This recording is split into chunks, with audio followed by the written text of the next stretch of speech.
ಕೇಂದ್ರದ ವಿರುದ್ಧ ಸಮರ ಸಾರಿರುವಂತಹ ರೈತರು ದೆಹಲಿಗೆ ನುಗ್ಗಲೇಬೇಕು ಅಂತ ಪಣ ತೊಟ್ಟಿದ್ದಾರೆ. ಹೀಗಾಗಿ ಶಂಭು ಗಡಿಯಲ್ಲಿ ಬೀಡು ಬಿಟ್ಟಿದ್ದಾರೆ. ಆದರೆ ಅತ್ತ ಸಿಂಘು ಗಡಿಯಲ್ಲಿ ಅಳವಡಿಸಿದಂತ ಬ್ಯಾರಿಕೇಡ್ಗಳನ್ನು ತೆರವು ಮಾಡಲಾಗಿದೆ.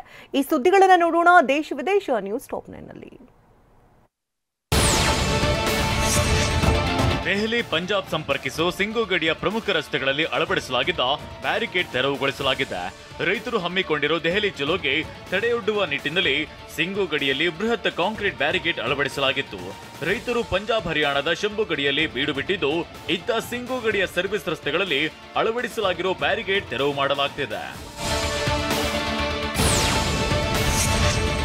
ಭಟಿಂಡಾದಲ್ಲಿ ನಿರ್ಮಾಣವಾಗಿರೋ ಏಮ್ಸ್ ಉದ್ಘಾಟನಾ ಕಾರ್ಯಕ್ರಮದಲ್ಲಿ ಅಕಾಲಿದಳ ನಾಯಕಿ ಹರ್ಸಿಮ್ರತ್ ಕೌರ್ ರೈತರ ಪ್ರತಿಭಟನೆ ವಿಚಾರ ಪ್ರಸ್ತಾಪಿಸಿದ್ದಾರೆ.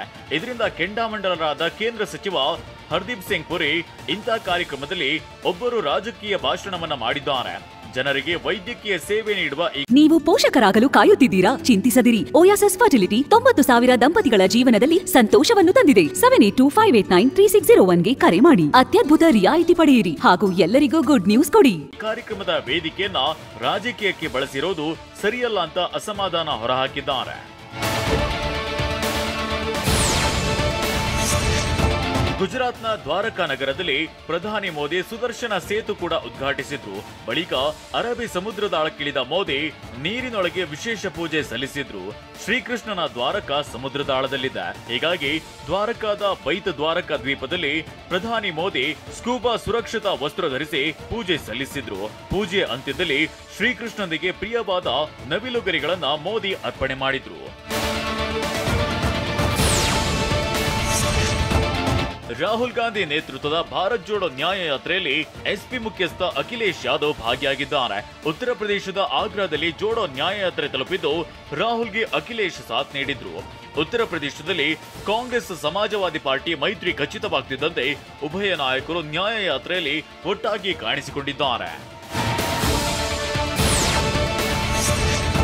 ಮರಾಠ ಮೀಸಲಾತಿ ಹೋರಾಟಗಾರರ ವಿರುದ್ಧ ಮಹಾರಾಷ್ಟ್ರ ಸಿಎಂ ಏಕನಾಥ್ ಶಿಂದೆ ಆಕ್ರೋಶ ಹೊರಹಾಕಿದ್ದಾರೆ. ಈ ಬಗ್ಗೆ ಮಾತನಾಡಿದ ಏಕನಾಥ್ ಶಿಂದೆ, ನಮ್ಮ ತಾಳ್ಮೆ ಪರೀಕ್ಷೆ ಮಾಡಬೇಡಿ ಅಂತ ಎಚ್ಚರಿಕೆಯನ್ನ ನೀಡಿದ್ದಾರೆ.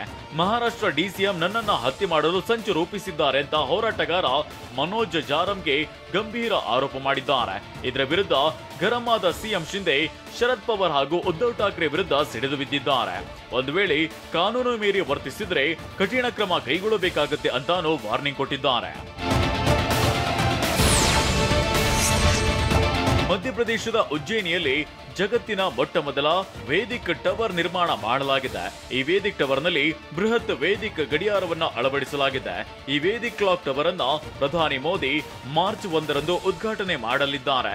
ಈ ಬಗ್ಗೆ ಮಾಹಿತಿ ನೀಡಿದ ವೇದಿಕ್ ಕ್ಲಾಕ್ ಟವರ್ ನಿರ್ಮಾಣ ತಂಡದ ಸದಸ್ಯ, ಋಗ್ವೇದದ ಕಾಲದಲ್ಲಿ ಬಳಕೆ ಮಾಡಲಾಗಿದ್ದ 30 ಗಂಟೆಗಳ ಗಡಿಯಾರ ಇದಾಗಿದ್ದು, ಸೂರ್ಯೋದಯದಿಂದ ಆರಂಭಗೊಂಡು ಸೂರ್ಯಾಸ್ತದವರೆಗೆ ಬದಲಾಗುವ ಸಮಯವನ್ನ ಸೂಚಿಸಲಿದೆ ಅಂತ ಹೇಳಿದ್ದಾನೆ. ದೇಶದ ವಿವಿಧ ಭಾಗಗಳಲ್ಲಿ ಶಬೆ ಬರಾತ್ ಆಚರಣೆ ಮಾಡಲಾಯಿತು. ಲಕ್ನೋ, ವಾರಾಣಸಿ ಸೇರಿದಂತೆ ಹಲವೆಡೆ ಮುಸ್ಲಿಂ ಸಮುದಾಯದವರು ತಮ್ಮ ಪೂರ್ವಜರ ಸಮಾಧಿಗಳಿಗೆ ತೆರಳಿ ವಿಶೇಷ ಪ್ರಾರ್ಥನೆ ಸಲ್ಲಿಸಿದ್ರು. ಇನ್ನು ಜಮ್ಮು ಕಾಶ್ಮೀರದ ಶ್ರೀನಗರದ ಹಜರತ್ ಬಾಲ್ ದರ್ಗಾದಲ್ಲಿ ಮುಸ್ಲಿಂ ಸಮುದಾಯದ ಜನರು ವಿಶೇಷ ಪ್ರಾರ್ಥನೆ ಸಲ್ಲಿಸಿದ್ರು.